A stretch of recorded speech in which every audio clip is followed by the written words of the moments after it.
Ambassador Lisa Wright stood in the Great Hall of the Galactic Council on Nexus Prime. The massive chamber stretched out before her like a crystal cathedral.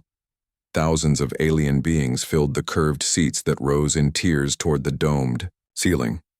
Each species had their own section: the bird-like Zephyrians with their bright feathers, the rock-skinned Vorthak who looked like living statues, the slug-like hegemony members with their wet, glistening bodies. Lisa was the only human in the room.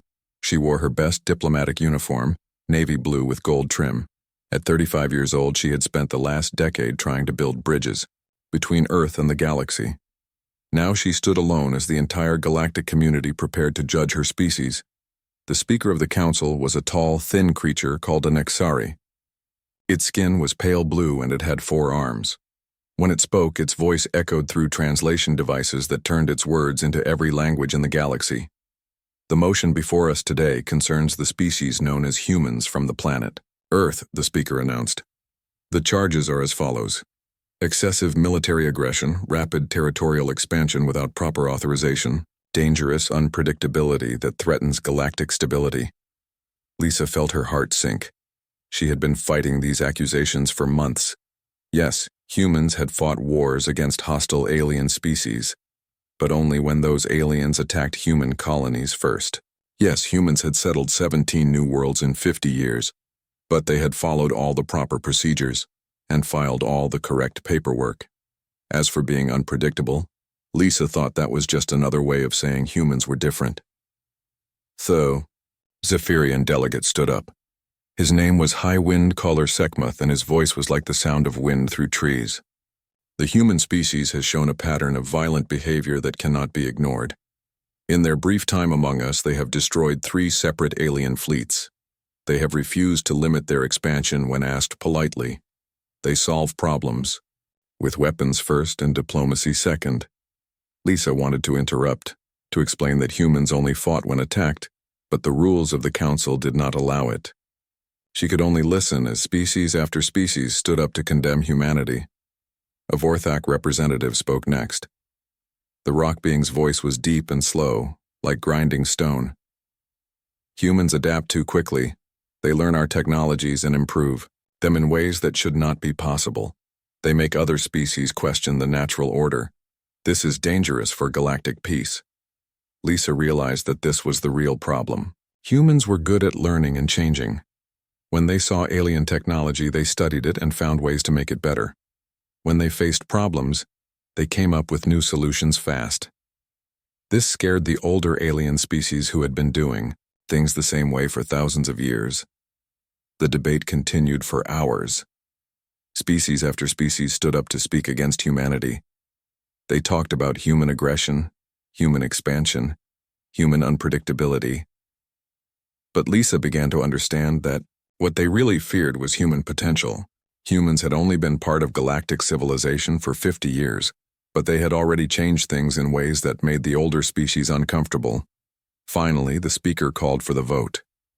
All members of the Galactic Council will now decide the fate of the human species.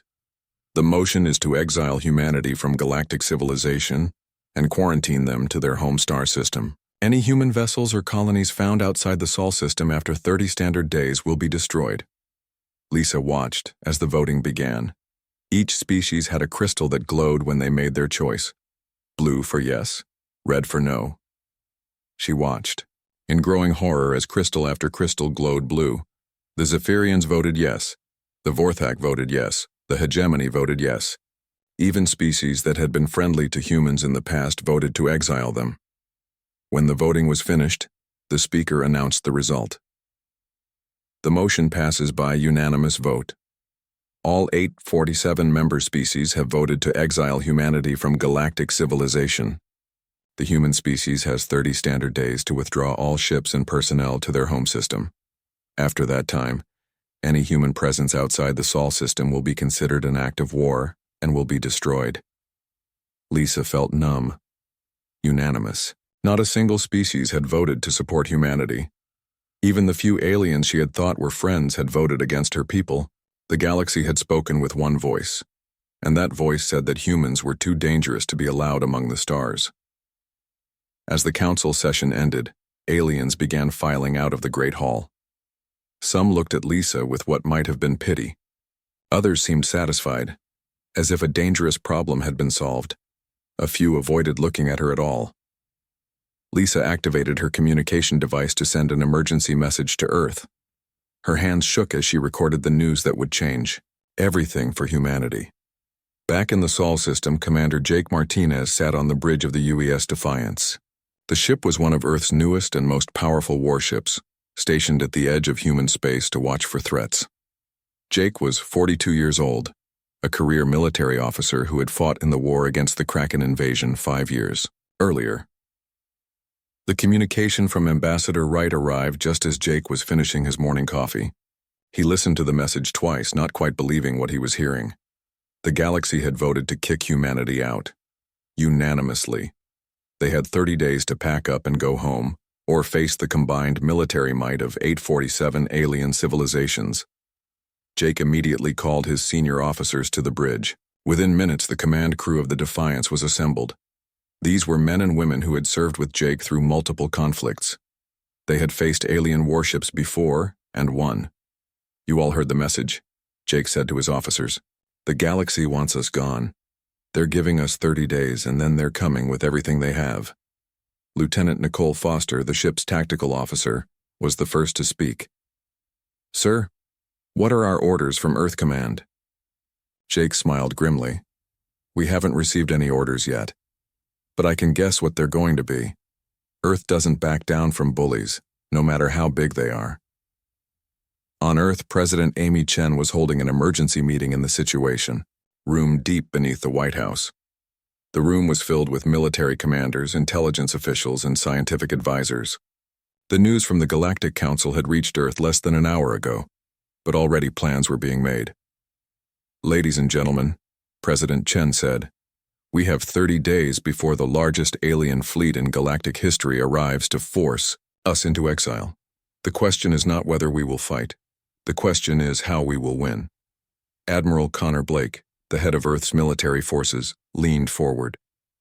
"Madam President, the public numbers don't look good. The aliens have thousands of ships, millions of soldiers, and technology that's thousands of years more advanced than ours. On paper, we don't stand a chance."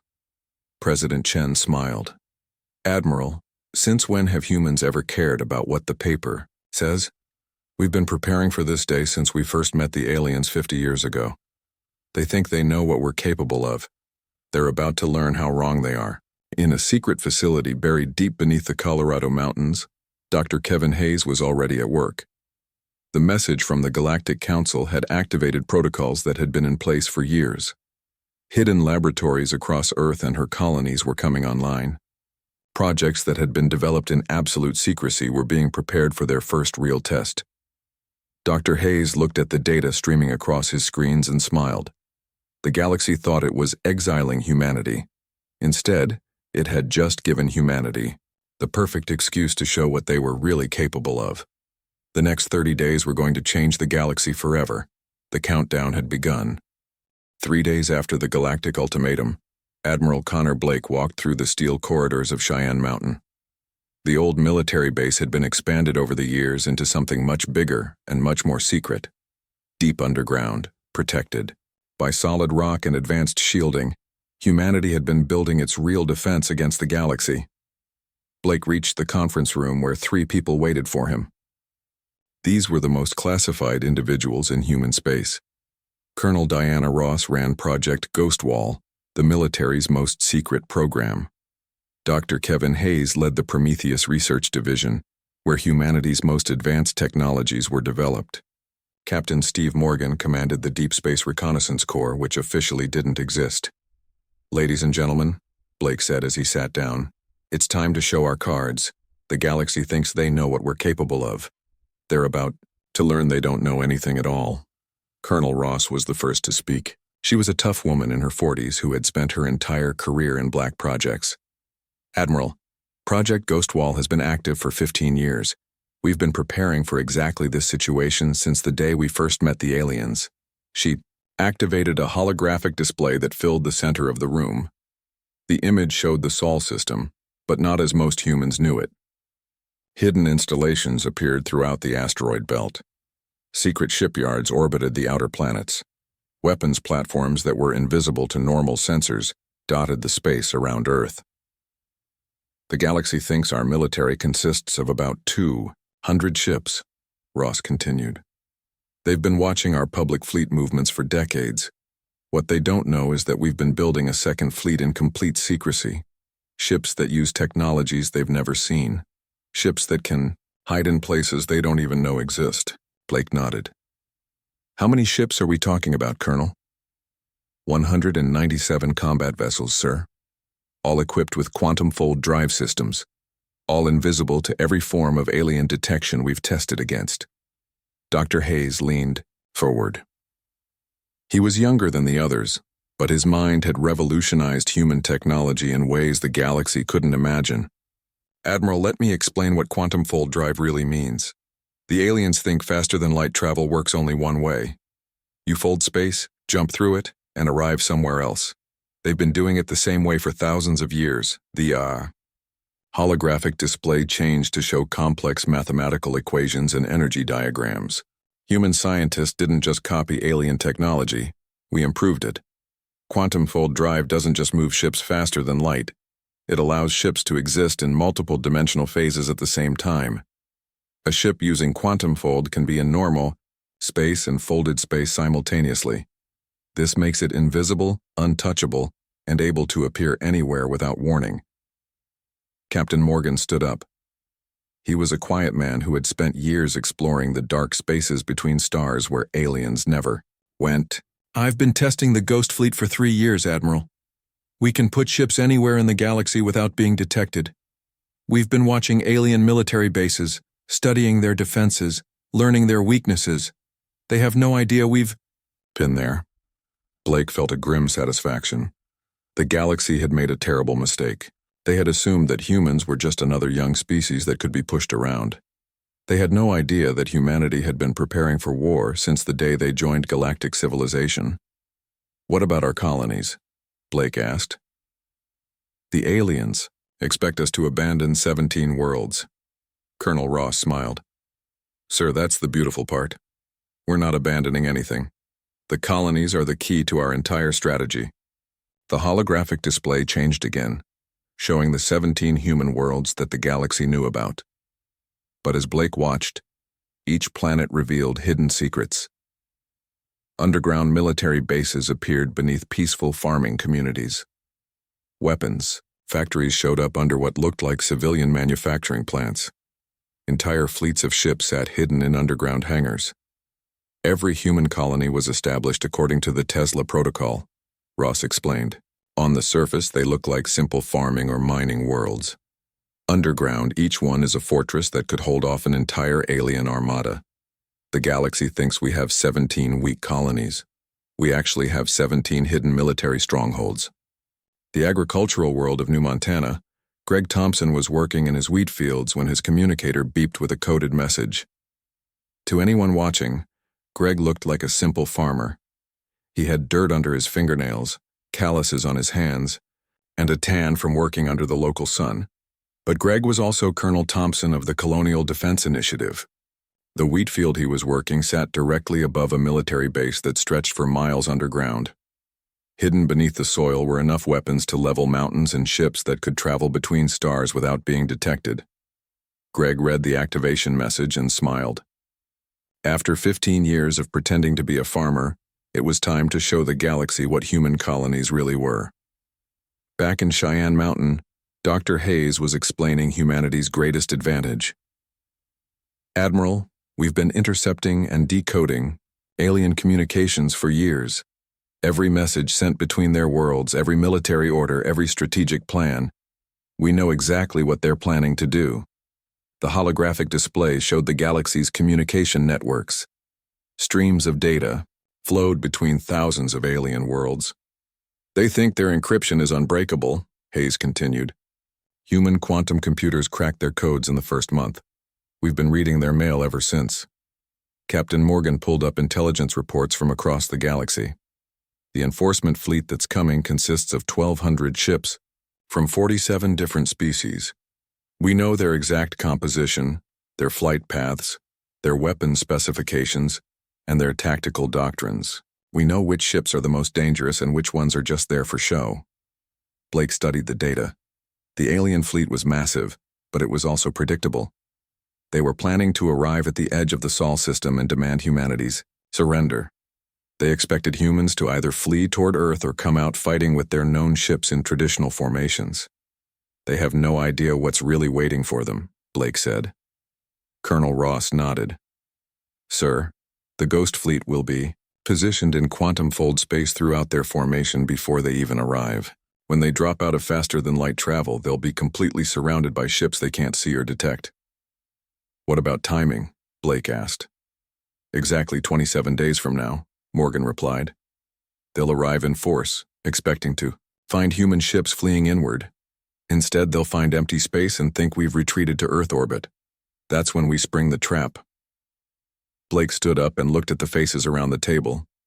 These people had spent years preparing for this moment. They had developed technologies that the galaxy couldn't match, built fleets that no one knew existed, and turned peaceful colonies into hidden fortresses. The galaxy voted to exile us because they were afraid of human potential, Blake said. They were right to be afraid, but they made one critical mistake. They gave us 30 days to prepare, and they told us exactly when they were coming. Dr. Hayes smiled. Admiral, in 30 days the galaxy is going to learn that exiling humanity wasn't their decision to make. It was ours. President Chen's voice came through the secured communication system. Admiral Blake, you have full authorization to proceed with Operation Prometheus. Show the galaxy what happens when they threaten Earth. Blake nodded to his team. Ladies and gentlemen, activate all protocols. It's time to remind the universe why humans don't make good victims. Throughout human space, hidden systems came online. Ghost ships powered up their quantum-fold drives. Colonial defense networks armed their weapons. And on Earth, humanity prepared to teach the galaxy a lesson it would never forget. The countdown continued, but now it was counting down to the galaxy's surprise, not humanity's exile. Fleet Admiral Zektar of the Hegemony stood on the bridge of his flagship, the crushing Victory. Around him stretched the largest military fleet in galactic history. 1,200 ships from dozens of species filled the space at the edge of the Sol system. Each vessel represented the finest military technology that thousands of years of civilization could produce. Zektar was a massive creature, even by hegemony standards. His slug-like body was covered in thick, armored skin that glistened under the bridge lights. 4 eyes mounted on flexible stalks gave him a complete view of his surroundings. He had commanded fleets for over 2 centuries and had never lost a battle. Report, Zektar ordered his sensor officer. Admiral, our long-range scans show no human military vessels beyond Earth's immediate orbital space. It appears they have withdrawn all ships to their home planet as ordered. Zektar felt satisfaction flow through his massive body. The humans had recognized the hopelessness of their situation and retreated like sensible beings. This would be a simple enforcement action. Destroy any remaining human infrastructure in the outer system. Establish orbital control over Earth and the exile would be complete. All ships, begin the advance. Target any human installations or vessels you detect. The galaxy has spoken, and we are here to enforce its will. The great fleet moved forward into the Sol system. Zephyrian cruisers with their elegant swept wings took the flanks. Vorthak dreadnoughts, looking like flying mountains of crystal and metal, formed the center. Dozens of other species contributed their best warships to the enforcement fleet. Captain Steve Morgan watched the alien fleet advance from the bridge of the UES Phantom. His ship existed in quantum-fold space, invisible and undetectable to every sensor the aliens possessed. Around him in the same dimensional phase, 196 other human ships waited in perfect silence. All ghost ships, this is Phantom Leader, Morgan spoke into his communication system. The targets are entering our engagement zone. Prepare for Operation Prometheus. Throughout the alien formation, human ships that existed in folded space-time began positioning themselves. The aliens had no idea that they were completely surrounded by vessels they couldn't see hear, or touch. Ships that could strike from any direction and vanish before return fire was possible. On the crushing Victory, Admiral Zektar was reviewing tactical displays when something impossible happened. Space itself seemed to tear open directly in front of his flagship. A human warship materialized from nowhere, its weapons already firing. The Phantom dropped out of quantum fold space less than a kilometer from the alien flagship. Morgan's tactical officer, Lieutenant Sarah Kim, had already locked onto the crushing Victory's main weapon systems. Human plasma cannons powered by technology the galaxy had never seen, struck with devastating accuracy. Direct hits on target, Kim reported. Their main weapons are offline. But the Phantom was already gone, folding back into quantum space before the aliens could even understand what had happened. Across the entire alien formation, the same scene played out hundreds of times. Human ships appeared from nowhere, struck with impossible precision, and vanished before return fire was possible. Zektar stared at his tactical displays in growing horror. Red warning lights flashed throughout his bridge as damage reports flooded in from across the fleet. Ships that had taken his species centuries to build were being destroyed in minutes by weapons that shouldn't exist. "How are they doing this?" he demanded. "Our sensors show nothing. How can they attack us if we can't see them?" His sensor officer, a nervous Vorthak named Stonesinger Keth, worked frantically at his controls. "Admiral, I'm detecting massive space-time distortions throughout our formation. The humans appear to be using some form of dimensional technology we've never encountered. On Earth, General Patricia Davis coordinated the second phase of humanity's response from Deep Space Command. While the Ghost Fleet dealt with the enforcement armada, it was time to reveal the truth about human colonies. All colonial defense networks, this is Earth Command. Execute Protocol Lazarus. Show the galaxy what we really built out there." Across 17 worlds, the deception that had lasted for decades finally ended. On New Montana, Greg Thompson's wheat field split open as massive doors opened in the ground. From underground hangars that stretched for miles, human warships rose into the sky. Not the simple transport vessels the galaxy knew about, but advanced military craft that had been hidden since the day the colonies were established. Greg stood in his field and watched the UES Montana emerge from beneath his farm. The ship was 3 times larger than any human vessel the aliens had ever seen.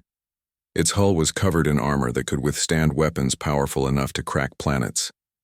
Its weapon systems were based on technology that human scientists had developed in secret over 15 years. "Montana to Earth Command," the ship's captain reported. "Colonial Defense Fleet is fully operational. 17 worlds, 17 fleets. The galaxy thought we had scattered farming communities. Time to show them what we really built." Back in Deliois, the battle zone, Admiral Zektar was trying to maintain order as his fleet disintegrated around him. Human ships continued to appear and vanish like ghosts, each attack more devastating than the last. Species that had ruled the galaxy for millennia watched their greatest warships reduced to floating wreckage in minutes. A Zephyrian commander screamed over the communication system, "This is impossible. Our shields should stop any weapon they possess." But human weapons weren't based on technology the galaxy understood. Quantum plasma cannons fired energy that existed in multiple dimensions simultaneously. Gravitational disruption missiles created miniature black holes that tore ships apart from the inside. Phase torpedoes passed through alien shields as if they weren't there and exploded inside enemy ships. Captain Morgan brought the Phantom back into normal space directly above a Vorthak dreadnought. The alien ship was magnificent, a crystalline structure that reflected the light of Sol like a jewel. It was also completely helpless against weapons it had no defense for. "Target their command section," Morgan ordered. "Let's end this quickly." The Phantom's main gun fired once. The beam of concentrated energy passed through the Vorthak's shields without slowing down and struck the alien ship's bridge. The dreadnought, which had terrorized younger species for centuries, broke apart in a shower of crystal fragments. Lieutenant Nicole Foster, serving aboard the UES Retribution, watched as alien crews began abandoning their ships rather than face human boarding parties. Escape pods launched in all directions as entire crews fled from battles they couldn't win. "Sir," Foster reported to her captain, The aliens are retreating. Approximately 300 ships have already broken formation and are trying to escape the system. Her captain, Commander Paul Wright, nodded grimly. Let them go, Lieutenant. The ones who survive can tell the galaxy what happens when you threaten humanity. Admiral Zektar stared at his tactical display in complete disbelief. In less than 4 hours, the greatest military fleet in galactic history had been reduced to scattered wreckage and fleeing survivors. Ships that should have been invincible had been destroyed by a species the galaxy considered primitive. Communications officer, Zektar ordered, his voice hollow with defeat. Send an emergency message to the Galactic Council. Tell them the enforcement fleet has been destroyed. Tell them the humans were ready for us. Tell them we have made a terrible mistake. As the surviving alien ships fled the Sol system, humanity's true power was finally revealed. The Ghost Fleet materialized in normal space around Earth, no longer needing to hide. 197 advanced warships that the galaxy had never known existed.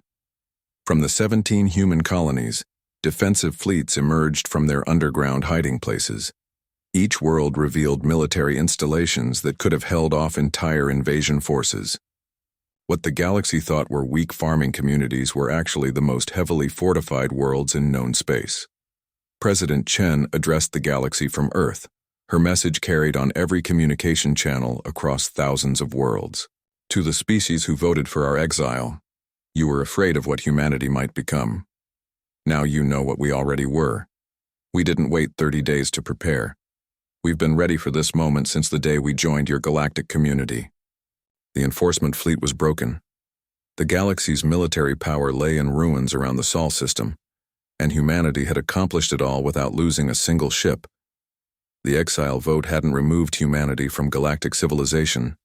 It had removed the galaxy's ability to stop humanity from reshaping civilization entirely. News of the enforcement fleet's destruction spread across the galaxy faster than light itself. On the crystal world of Vorthak Prime, the ruling council gathered in their great chamber made of living stone. The massive crystalline beings who had ruled for thousands of years now faced a reality they had never imagined. High Crystal Vorthak, the eldest of their kind, spoke in tones that made the chamber walls vibrate. Our greatest dreadnoughts are gone.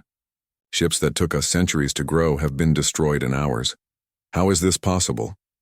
The military commander, War Crystal Zeknath, delivered the impossible report.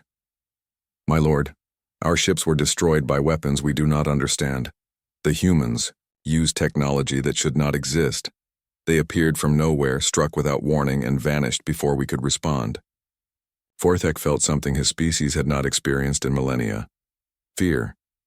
Send word to all our colonies, recall every ship to home space immediately.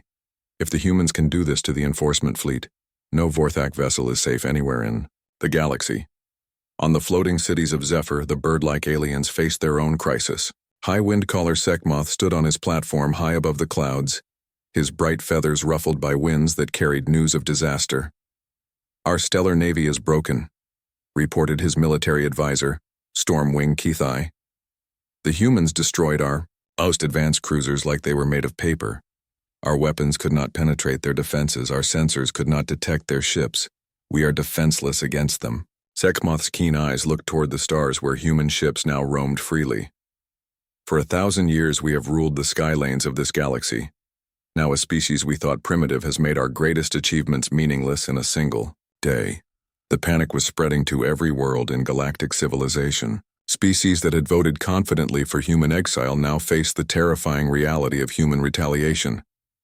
Emergency council meetings were called on hundreds of worlds. Military commanders who had never known defeat struggled to understand how.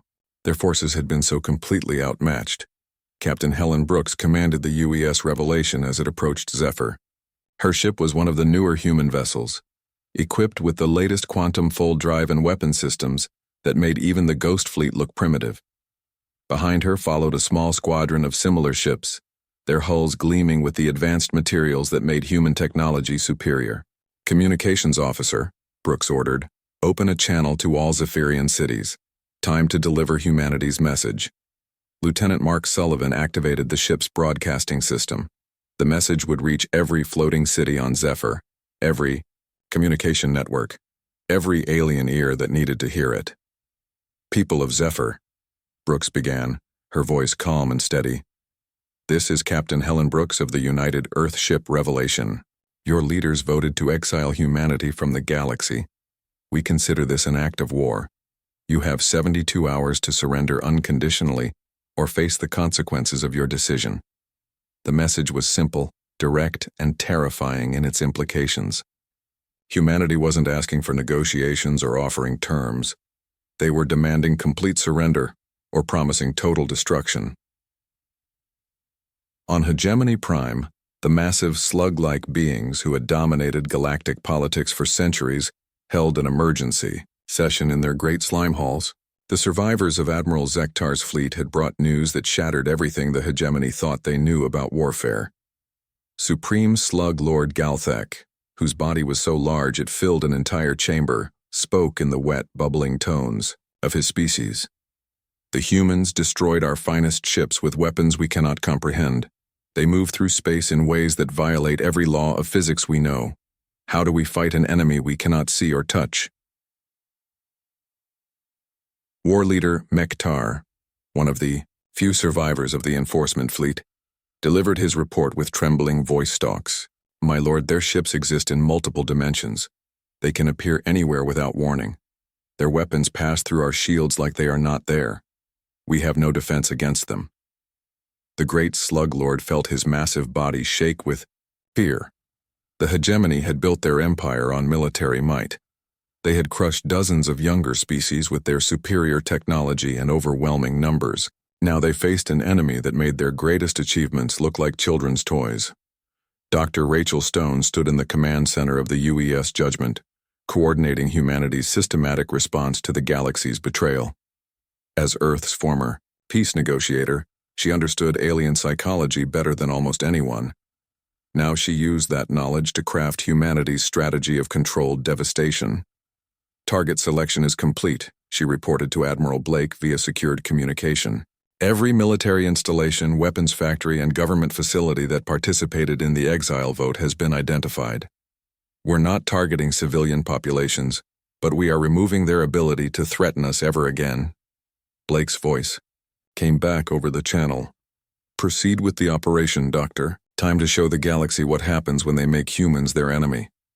Throughout the galaxy, human ships appeared at strategic locations, not to destroy worlds or harm civilians, but to eliminate military targets with surgical precision. Weapons, factories that had operated for centuries, were reduced to twisted metal in minutes. Space stations that coordinated alien fleets simply vanished in flashes of quantum fire. On the trade world of Nexus Prime, where the Galactic Council had voted for human exile, Captain Tony Clark oversaw the occupation of the orbital defense platforms. The massive stations that protected the planet surrendered without firing a shot when human ships materialized around them. "This is the UES Freedom to Nexus Defense Command," Clark broadcast. "Your weapons are now under human control. Any attempt to resist will result in the complete destruction of this facility. You have 5 minutes to evacuate all personnel." The alien crews fled their posts as human boarding parties took control of the most advanced defensive network in the galaxy. Within hours, the planet that housed galactic government was completely under human protection. The response from alien governments was swift and desperate. The Zephyrian High Council sent messages offering tribute and surrender. The Vorthak Crystal Lords begged for mercy and promised eternal service to humanity. The Hegemony offered to become a client state under human rule. But the messages all received the same response. Humanity was no longer interested in negotiations or half measures. The galaxy had voted for war when they chose exile. Now they would live with the consequences of that decision. President Chen addressed the galaxy again from Earth, her words carried to every inhabited world. "You feared what humanity might become if we were allowed to remain among you. You were right to fear us. But your mistake was thinking you could control us through threats and exile. We are not a species that accepts limitations imposed by others." The holographic image of Earth's leader appeared on alien communication networks across the galaxy. Behind her, the lights of human cities glowed like stars, while above in orbit, the shapes of human warships blocked out the sky. "The old galactic order is finished. Chen continued. Your councils and your votes and your ancient traditions mean nothing now. There is only one power in this galaxy, and it speaks with an Earth accent. You have 72 hours to decide whether you want to be part of humanity's future or become examples of what happens to those who stand in our way. The countdown had begun again, but this time, it was the galaxy that faced exile from relevance, while humanity prepared to reshape civilization according to their own vision. In command centers across human space, officers like General Patricia Davis coordinated the new reality. All colonial fleets maintain defensive positions. All ghost ships continue patrol operations. The galaxy is learning a new lesson today. Humans don't make good victims, but we make excellent teachers. 6 months after the failed exile attempt, the galaxy looked completely different. The great crystal chambers of the Galactic Council on Nexus Prime stood empty, their seats gathering dust. Outside the massive windows, human patrol ships moved, in slow orbits around the planet, their presence a constant reminder of who now controlled galactic civilization. Admiral Connor Blake stood on the observation deck of the orbital station Humanity's Dawn, watching the traffic patterns below. Ships from dozens of alien species moved through carefully controlled lanes, each one requiring human approval for their flight plans. What had once been the center of galactic independence was now just another world under human supervision. Sir, reported Captain Lisa Parker from the station's command center, we have another request for audience from the Vorthak delegation. They're offering to share their crystal-growing technology in exchange for expanded trade rights. Blake smiled. The crystal beings who had once looked down on humanity as primitive were now desperate to prove their usefulness to Earth's new galactic government. Schedule them for next week, Captain. Let them wait a little longer. It's good for them too. Remember who makes the decisions now. On the floating cities of Zephyr, Ambassador Tony Clark worked in what had once been the Zephyrian Military Command Center. The bird-like aliens had converted their war rooms into research facilities where human and alien scientists worked together on projects that pushed the boundaries of known science. High Wind Caller Sekmoth, who had once voted for human exile, now served as Clark's liaison to the Zephyrian government. His bright feathers had lost much of their luster since the defeat, but he carried out his duties with careful precision. Ambassador Clark, Sekmoth said in his wind-like voice, our atmospheric engineers have completed the weather modification system you requested.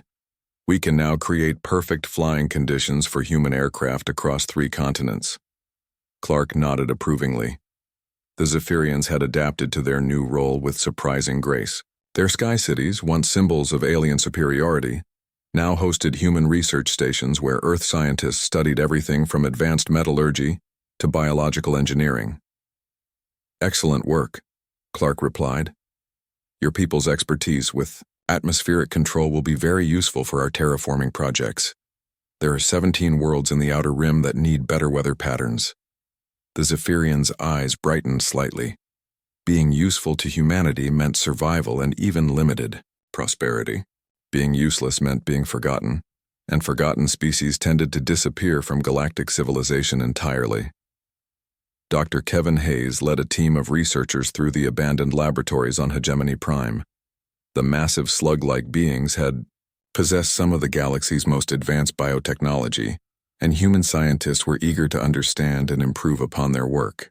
The Hegemony's bioengineering is impressive, Hayes explained to his team as they examined alien equipment.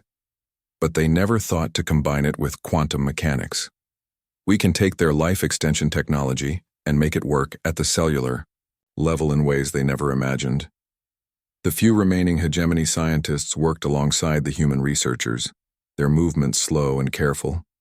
They had learned that cooperation with humanity was their only path to relevance in the new galactic order. Supreme Slug Lord Galthek, once the ruler of the most powerful military empire in the galaxy, now served as a research consultant to human biotechnology projects. His massive body had been moved to a special chamber where he could interface with both human and Hegemony equipment. The humans learn in weeks what took us centuries to develop, Galthek admitted to his aide in their bubbling language. They do not just copy our technology. They understand it better than we do and then make it work in ways we never considered possible. On the agricultural world of New Texas, Governor Sam Rodriguez oversaw the transformation of what had once been a simple farming colony into the economic heart of the new galactic civilization. The underground military installations had been converted into manufacturing centers, where human technology was mass-produced for distribution throughout the galaxy. Alien trading vessels arrived daily, carrying raw materials and hoping to exchange them for human-manufactured goods. What had once been trade between equals had become tribute from subjects to their human overlords. "Governor," reported his economic advisor, "we have requests from 47 alien governments for quantum-fold communication systems. They're offering everything from rare metals to artistic treasures." Rodriguez studied the requests with satisfaction. Every alien species wanted human technology, but humanity carefully controlled what they were allowed to have. Advanced weapons remained exclusively human. Faster-than-light travel required human approval for every journey. Even basic manufacturing techniques were licensed rather than shared freely. The old galactic economy had been based on cooperation between equal partners. The new economy was based on alien dependence on human superiority. Captain Steve Morgan patrolled the Outer Rim territories in the UES Explorer, monitoring the activities of former galactic military forces. What remained of alien navies conducted training exercises under human observation, their movements carefully restricted to ensure they posed no threat. "Captain," reported his tactical officer, "the Vorthak Crystal Fleet is requesting permission to conduct defensive maneuvers in their home system." Morgan reviewed the request with amusement. The same crystal ships that had once terrorized younger species now had to ask permission to move within their own territory. "Granted, but limit them to subsystem flights only. No jumps to faster than light, without human escort." The message was clear throughout the galaxy. Alien military forces existed only at human discretion. They could maintain local defense capabilities, but any movement beyond their immediate home systems required human approval and supervision. Dr. Rachel Stone, now serving as Minister of Galactic Affairs, received daily reports from across human space. The transformation was remarkable and complete. Species that had ruled the galaxy for millennia now competed desperately to prove their value to Earth's expanding civilization. "Minister," her aide reported, "we have integration requests from 12 more species this week. The Crystalline Collective wants to join our research programs. The Void Dwellers are offering to share their dark matter technology. Even the Hive Minds are requesting permission to establish trade relations." Stone smiled as she reviewed the requests. The irony was perfect. By trying to exile humanity from galactic civilization, the aliens had instead exiled themselves from relevance. Now they begged to be included in humanity's vision of how the galaxy should work. President Amy Chen, now in her second term, reflected on the transformation from her office in the White House. Through her windows, she could see the lights of Washington, D.C., but her thoughts were on the thousands of worlds that now looked to Earth for guidance and leadership. The morning briefing brought news from across the galaxy. Human colonies were expanding at an unprecedented rate. Alien governments competed to offer the best locations for new human settlements. Technologies that had taken other species millennia to develop were being improved and perfected by human scientists in a matter of months. "Madam President," her chief of staff reported, "the Galactic Integration Committee has approved 15 new worlds for human colonization. The alien governments are actually competing to see who can offer us the most attractive settlement packages." Chen nodded with satisfaction. The species that had once feared human expansion now actively encouraged it, hoping that human presence would bring prosperity and protection to their worlds. The transformation was complete. Humanity had not conquered the galaxy through destruction and oppression. They had simply demonstrated that they were better at everything the aliens thought they excelled at. Better technology, better strategy, better leadership, better results. The galaxy that had voted to exile Earth now existed entirely at human discretion. And somehow most species found that they preferred human leadership to the chaos and stagnation of the old galactic order. The exile vote had not removed humanity from galactic civilization. It had given humanity the excuse to rebuild galactic civilization entirely according to human principles. And across thousands of worlds in hundreds of languages, the lesson was being written into history books. Never threaten a species that refuses to accept limitations. 2 years after the Exile vote, humanity had reshaped galactic civilization entirely. The old order of ancient species dominating younger ones had been replaced by a simple reality. Human superiority was not enforced through fear or oppression, but through the basic fact that no other species could match human innovation and determination. Commander Rick Stevens stood on the parade ground of the Galactic Naval Academy on Mars, watching the graduation ceremony of the newest class of officers. The Red Planet had been transformed into the training center for the galaxy's future military leaders. Before him stood 500 graduates representing dozens of species, all wearing the blue and gold uniform of the Human Space Service. Today, you become officers in the greatest military force the galaxy has ever known, Stevens addressed the mixed crowd of humans and aliens. You carry the responsibility of maintaining peace and order across thousands of worlds. Remember that strength. Without wisdom is tyranny, but wisdom without strength is helplessness. Among the graduates stood wind dancer Keithiar, a young Zephyrian whose bright feathers marked him as one of the most promising tactical minds of his generation. Next to him was stone singer Meltara, a Vorthak whose crystal-clear thinking had impressed even human instructors. They were no longer members of defeated species learning human ways. They were junior partners in humanity's vision of galactic order. The Academy had become a symbol of the new galaxy. Species that had once considered humans primitive now sent their best young minds to learn human military doctrine and leadership principles. Not as conquered subjects, but as valued members of an expanding civilization that offered opportunity to anyone willing to prove their worth. Dr. Rachel Stone, now serving as Minister of Galactic Affairs, worked from her office aboard the massive space station Humanity's Dawn. Through her windows, she could see the constant traffic of ships from hundreds of worlds, all moving according to patterns established by human controllers. Her morning briefing brought reports from across the galaxy. The Crystalline Collective had successfully completed their first joint research project with human scientists, developing new materials that were stronger than anything either species could create alone. The former hegemony worlds had become centers of biological research where human and alien knowledge combined to push the boundaries of life science. Minister, her aide reported, we have received formal requests from 37 species asking to establish permanent research colonies in human space. They want to be closer to our innovation centers. Stone smiled as she reviewed the requests.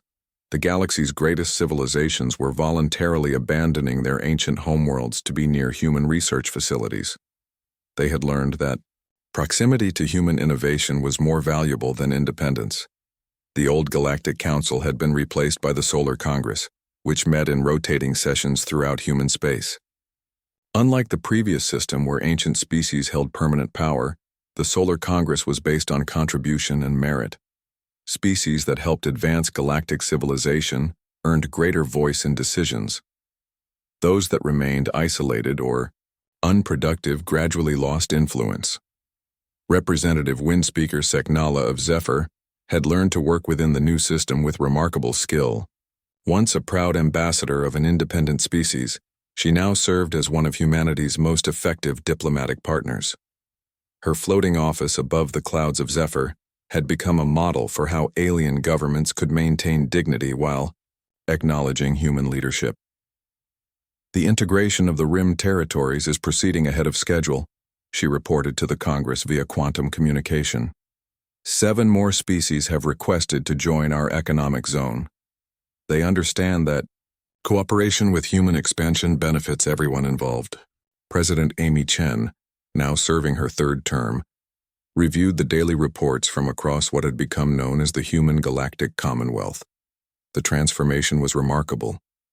What had begun as humanity's exile had become the foundation for the most successful interstellar civilization in galactic history. The statistics told the story better than words. Trade had increased by 400% under human coordination. Scientific advancement had accelerated beyond anything achieved in the previous 1,000 years. Conflicts between species had essentially ended as human arbitration replaced ancient rivalries with productive cooperation. Madam President, her science advisor reported, the Deep Space Exploration Initiative has identified 12 galaxies within range of our new faster-than-light technology. We're detecting signs of advanced civilizations in at least 6 of them. Chen felt the familiar excitement that came with new frontiers. Humanity had mastered their local galaxy in less than 3 years.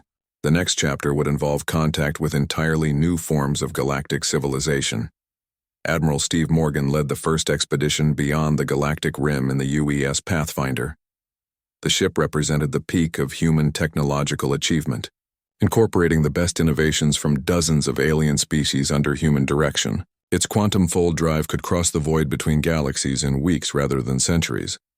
Admiral, his navigator reported, we're detecting organized space traffic in the Andromeda Galaxy. Multiple species, advanced technology, what appears to be a unified government. Morgan studied the sensor readings with professional interest. Another galactic civilization, probably older and more established than their own. But humanity had learned important lessons about dealing with galactic powers. The key was not to appear weak or primitive, while also not seeming threatening, until you were ready to back up any statements with action. Prepare a standard diplomatic package, Morgan ordered. Let them know we're representatives of the human galactic commonwealth. We come in peace, but we come from a position of strength. Back on Earth, children attended schools where learning alien languages was as common as studying human history. Young humans grew up expecting to work alongside Zephyrians, Vorthak, and dozens of other species as natural partners in expanding civilization. To them, human leadership of the galaxy was simply the way things worked.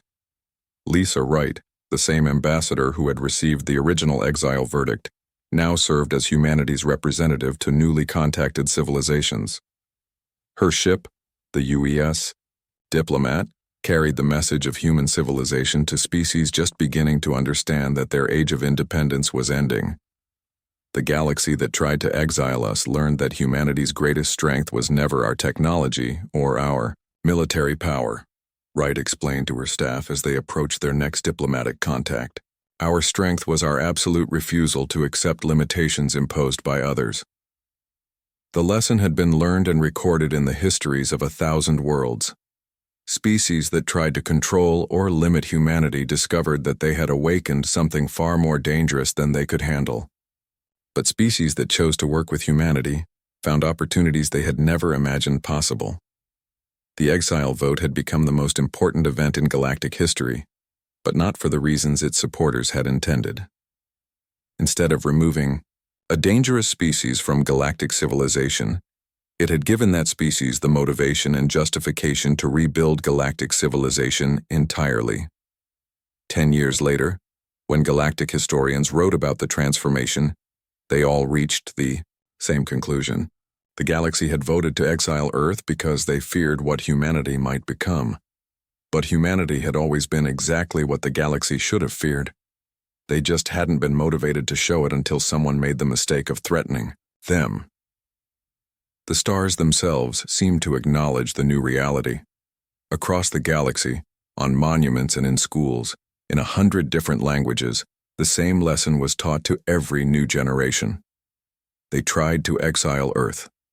Humanity didn't wait to respond, and the galaxy was never the same again.